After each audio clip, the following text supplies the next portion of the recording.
오늘 우리에게 주신 하나님의 말씀 사도행전 22장 말씀 1절에서 29절까지 함께 봉독합니다. 부형들아, 내가 지금 여러분 앞에서 변명하는 말을 들으라. 그들이 그가 히브리 말로 말함을 듣고 더욱 조용한지라. 이어 이르되, 나는 유대인으로 길리기아 다소에서 났고 이 성에서 자라 가말리엘의 문화에서 우리 조상들의 율법에 엄한 교훈을 받았고 오늘 너희 모든 사람처럼 하나님께 대하여 열심히 있는 자라. 내가 이 돌을 박해하여 사람을 죽이기까지 하고 남녀를 결박하여 옥에 넘겼노니 이에 대제사장과 모든 장로들이 내 증인이라. 또 내가 그들에게서 다메섹 형제들에게 가는 공문을 받아가지고 거기 있는 자들도 결박하여 예루살렘으로 끌어다가 형벌받게 하려고 가더니 가는즉 다메섹에 가까이 갔을 때에 오정쯤 되어 호련히 하늘로부터 큰 빛이 나를 둘러 비치매 내가 땅에 엎드러져 드리니 소리있어 이르되, 사울아 사울아, 내가 왜 나를 박해하느냐 하시거늘 내가 대답하되, 주님 누구시니까 하니 이르시되, 나는 내가 박해하는 나사렛 예수라 하시더라. 나와 함께 있는 사람들이 빛은 보면서도 나에게 말씀하시는 이의 소리는 듣지 못하더라. 내가 이르되, 주님 무엇을 하리이까? 주께서 이르시되, 일어나 다메섹으로 들어가라. 내가 해야 할 모든 것을 거기서 누가 이르리라 하시거늘 나는 그 빛의 광채로 말미암아 볼 수 없게 되었으므로 나와 함께 있는 사람들의 손에 끌려 다메섹에 들어갔노라.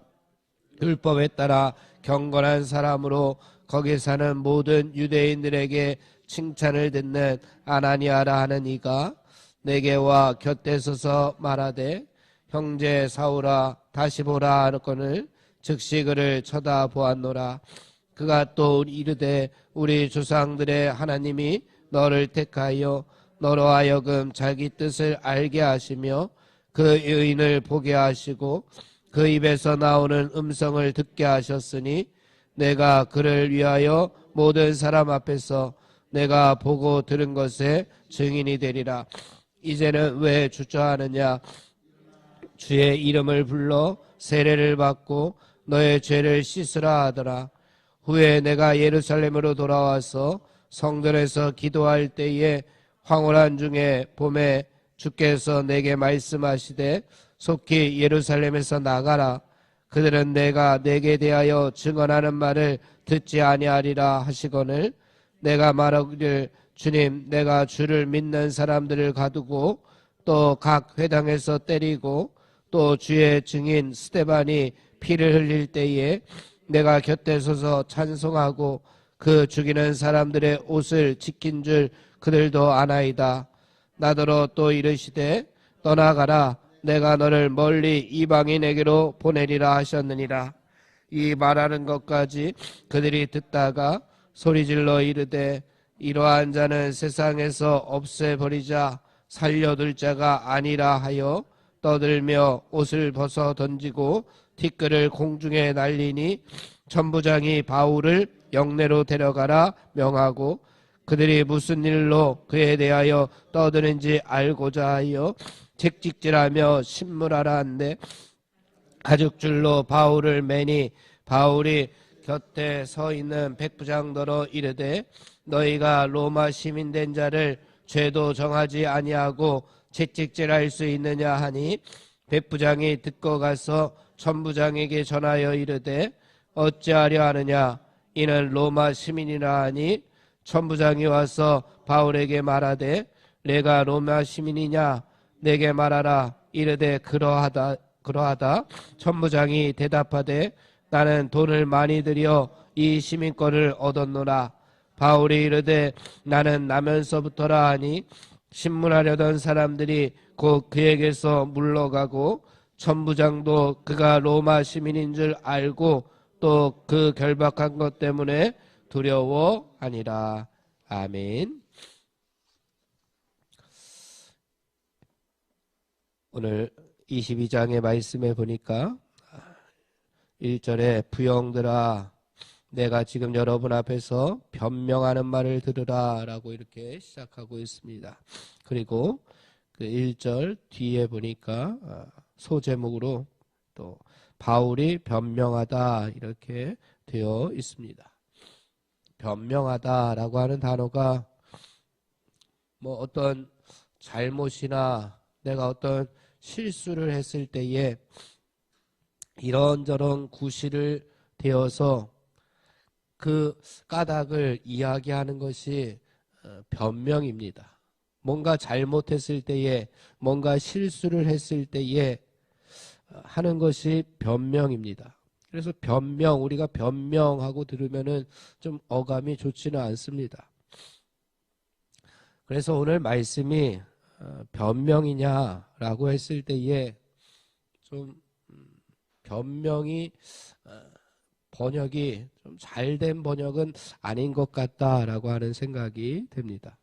왜냐하면 바울이 어떤 잘못이나 어떤 실수를 저지른 것이 아니기 때문에 그렇습니다. 그래서 1절 말씀에 이 변명이라고 하는 헬라어 단어를 보았더니 아폴로기아스라고 하는 단어인데 이 단어를 우리나라 말로 번역했을 때에 변명이라고 번역을 했지만 자신을 변호한다, 자신을 변론한다.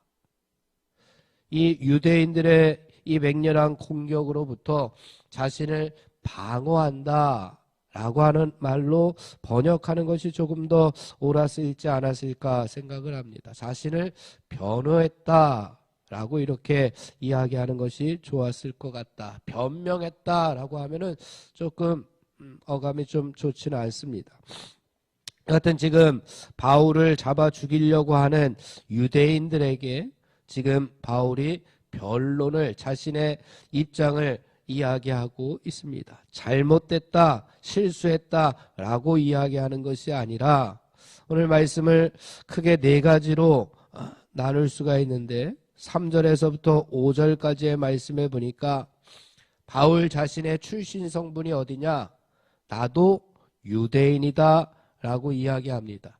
나도 지금 이렇게 괴롭히고 나를 핍박하고 나를 죽이려고 하는 당신들도 유대인이지만 나도 유대인이다 라고 하는 것을 변론하고 있습니다. 그래서 처음에는 나도 그리스도교 예수님을 믿는 사람들을 잡아 죽이려고 하는 그런 모습이 당신들과 마찬가지였다. 그런데 왜 내가 지금 변하게 되었느냐? 그것이 두 번째 5절에서 11절까지 말씀해 보니까 자기가 예수님을 믿는 사람들을 잡기 위해서 내가 다메섹으로 갔는데 다메섹으로 가는 도중에 부활하신 예수님을 만나게 되었다라고 이야기를 합니다. 그리고 세 번째로 12절부터 16절까지의 말씀해 보니까 다메섹에서 내가 한 사람을 만났는데 그 사람이 누구냐? 유대인들, 당신들이 칭찬하던 아나니아를 통해서 내가 세례를 받게 되었다라고 이야기합니다.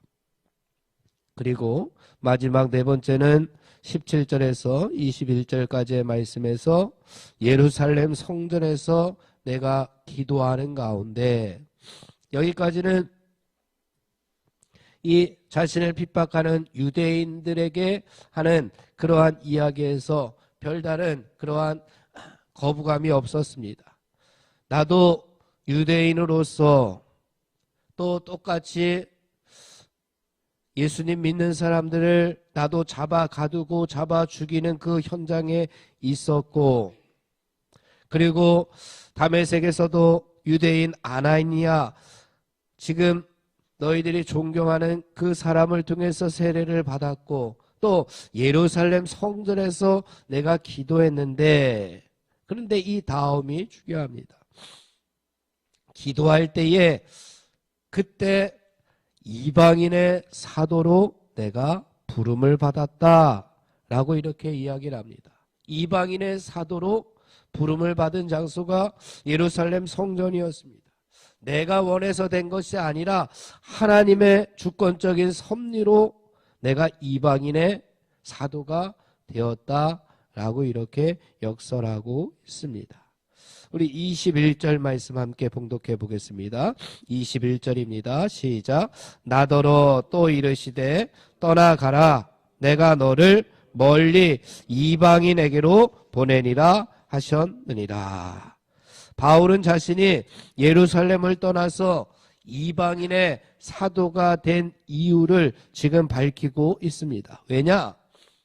친히 하나님께서 자신에게 명령하셨기 때문에 지금 내가 이방인의 사도가 되었고, 지금 이방 지역을 다 돌면서 예수 그리스도를 전하고 지금 예루살렘에 와 있다라고 하는 그러한 이야기를 전합니다. 어떻게 보면 바울의 간증을 이야기하고 있습니다. 이 간증을 이야기하면서 은연중에 지금 이 말을 듣고 있는 너희들, 나를 지금 핍박하고 예수 그리스도를 십자가에 못 박은 너희들, 유대인들도 그러니 하나님의 섭리에 순종하고 나처럼 회개하고 나처럼 부활하신 예수님을 영접하고 너희들도 이방 선교에 동참하라, 같이 하자, 그것이 하나님의 명령이다 라고 하는 말씀을 주고 있습니다. 그런데 여기까지 유대인들이 이야기를 잘 듣다가 유대인들은 편견을 가지고 있었잖아요. 자신들만 구원받는다라고 하는 그러한 선민의식을 가지고 있었습니다. 그래서 이방인 이야기가 나오니까 유대인들은 화가 머리끝까지 치밀었습니다. 이방인도 구원의 대상에 포함된다? 하나님께서 이방인을 구원시켜라 라고 하는 이야기를 들으니까 이들은 참을 수가 없었습니다. 그래서 바울의 이야기를 막고 바울을 죽이려고 달려듭니다. 그것이 22절 이하의 말씀입니다. 22절 말씀을 보니까 이 말하는 것까지 그들이 듣다가 소리질러 이르되 이러한 자는 세상에서 없애버리자, 살려둘 자가 아니라 라고 이야기를 합니다.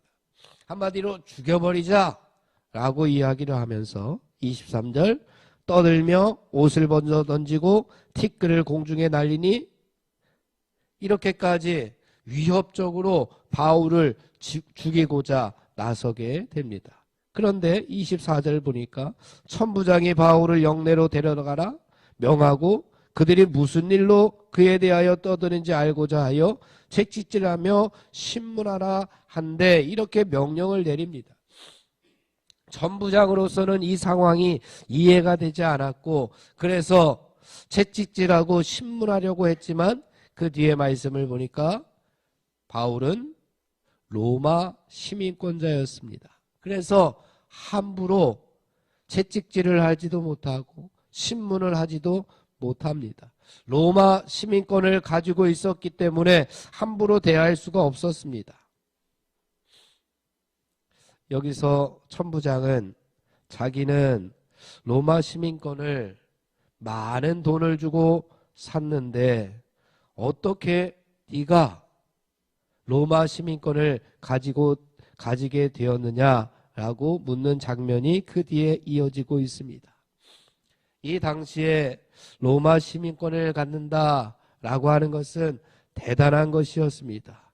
이 시대에 로마 시민권 하나만 가지고도 많은 혜택을 받게 됩니다. 지금 바울도 그런 혜택을 받게 되는 겁니다.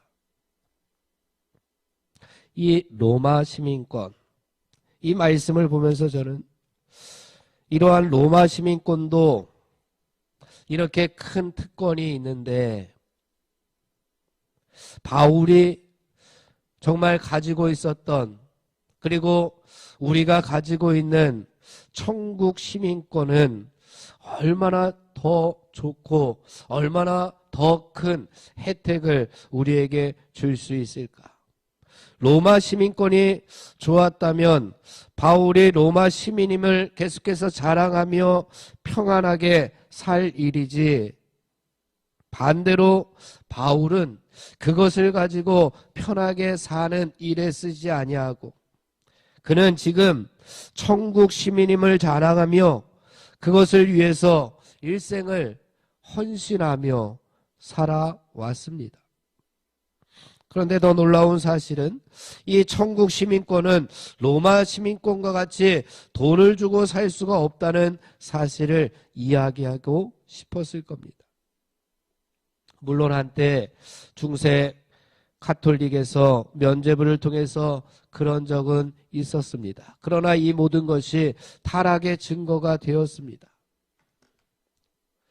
바울은 천국 시민권자임을 어떻게 보면 은연중에 나타내고자 애를 썼을 겁니다. 그러면 어떻게 우리는 천국 시민권자가 될 수 있을까? 성경 말씀 요한복음 1장 12절 말씀을 보게 되면은 영접하는 자 곧 그 이름을 믿는 자들에게는 하나님의 자녀가 되는 권세를 주셨다라고 말씀하고 있습니다. 영접하는 자 곧 그 이름을 믿는 자들에게는, 한마디로 말해서 사람의 외모, 재력, 이 땅에서 자기가 가지고 있는 명예나 권력과는 전혀 상관없이 우리가 예수 그리스도를 영접하고 예수 그리스도의 이름을 믿으며 의지하며 살아가느냐 살아가지 아니하느냐에 따라 우리는 천국 시민이냐 그러하지 못하냐에 달려져 있습니다.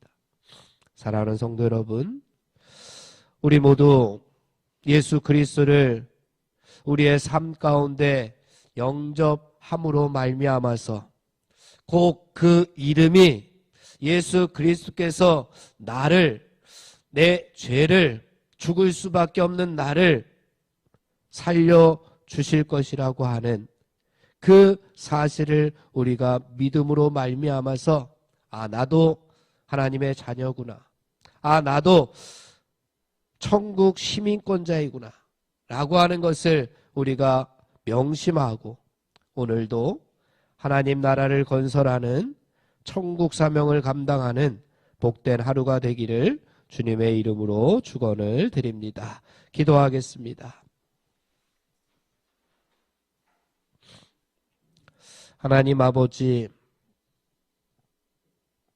우리가 하나님의 자녀가 됨을 감사드립니다. 이 땅에 영원히 사는 것이 아니라 하나님 나라에서 영원히 살 천국 시민권자임을 우리가 오늘도 명심하고 오늘도 하나님께서 주신 사명을 잘 감당함으로 말미암아 하나님께 칭찬을 듣는 귀한 주님의 자녀들이 다 될 수 있도록 인도하여 주시옵소서. 예수님의 이름으로 기도하옵나이다. 아멘. 합심하여 기도하고 개인 기도하고 돌아가겠습니다. 부활의 능력과 소망을 품고 하나님 나라를 증언하고 살아내게 하소서. 하나님의 말씀이 기준이 되게 하여 주옵소서.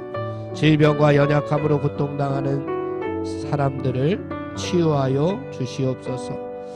전쟁과 자연재해, 가난과 억압으로 고통당하는 지구촌 이웃들에게 하늘의 은혜를 베풀어 주시옵소서. 다음 세대를 책임지는 교회학교 교사들에게 가르침의 은사를 더하여 달라고 우리 합심하여 기도하고 개인 기도하고 돌아가겠습니다. 하나님